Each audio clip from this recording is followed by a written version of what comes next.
Ni Pala nak bagi tengok van hak Pala bagi tahu tadi no. Van VVIP pula hak Pala nak bagi tengok. Kita tengok kata cantik macam mana van VVIP kita. Pala nak buka pintu. Oi, hang mari mana? Ni dia. Ada 4 biji van. Hak baru paling baru hak ni. Alah memang selesa. Cuba tengok dalam. Tengok. Oi, apa ni? Tahu. Bukti kalau kau tak tahu. Okey, lagi saya nak review kat hampa. Yang tadi VIP, yang ni VVIP. Aduh, Sejuk bang. Jom. So pintu dia pintu auto pintu auto. Mak keadaan dia. Alamak. Memang selesa lah. Macam apa ni Alphard Hellfire. Ya mari dengan seat leather tuan-tuan dan perempuan semua. Memang right. Ini adalah keadaan di dalam van VVIP Thailand. Selesa Pak Lang noh, selesa. Ya. Orang ni van ni. Van ni pun 10 orang. Nah. Ya, tapi seat dia tempat duduk ni hak ni Pala buat 2 3 4. Jadi 2 3 4. Jadi kita berjalan tengah hak ni. Kalau kata orang besar-besar lepas tak Pak Lang? Lepas. Pak Lang, saya tengok van ni serupa dengan hotel lah Pak Lang.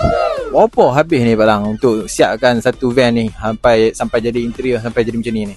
Ya, van ni dia duduk di kita nak buat. Nah, dia mari di showroom dia tu tak ada apa, kosong. Ni tapi van ni pada buat ni 350 bat. Buat RM dia.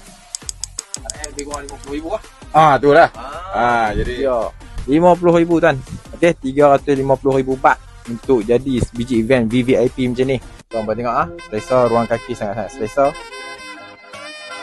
Kau nak karaoke pun boleh, mic disediakan Karaoke tak kena bayar, free. Halo dan cuba 1 2 3. Okey tuan-tuan dan puan. Jadi kalau kata anda menggunakan khidmat Abang Travel, okey. Nampak kawan saya pun dah tukang lah. Macam DJ Abang Manggis. แค่รู้ว่าฉันเป็นของแค่เรื่องผมเรื่องนี้ฉันไม่รู้แน่ๆสาวมาเป็นสิบจะเอาพวกแม่หาจะไม่ได้เอา Speaker puas hati, mantap. Ruang yang luas. Okey. Ini kelebihan van VVIP kita. kita tidur sampai okey.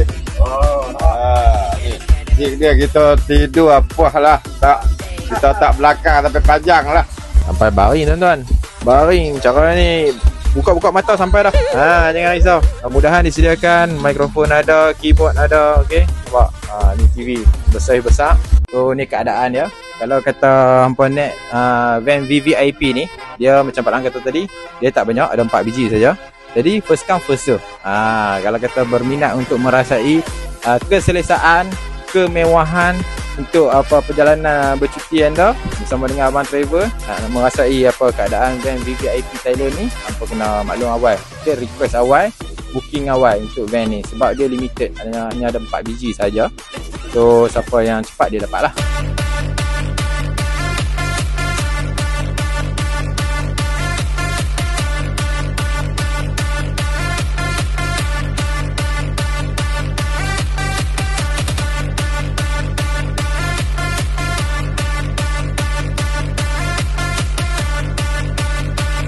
Biji saja ada dengan Abang Travel.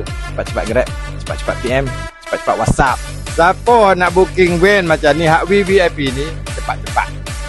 Mau kata kita lama tak ada lah, kawan ambil dulu dah. Tapi harga pun dia tambah dah sikit. Tambah dah sikit.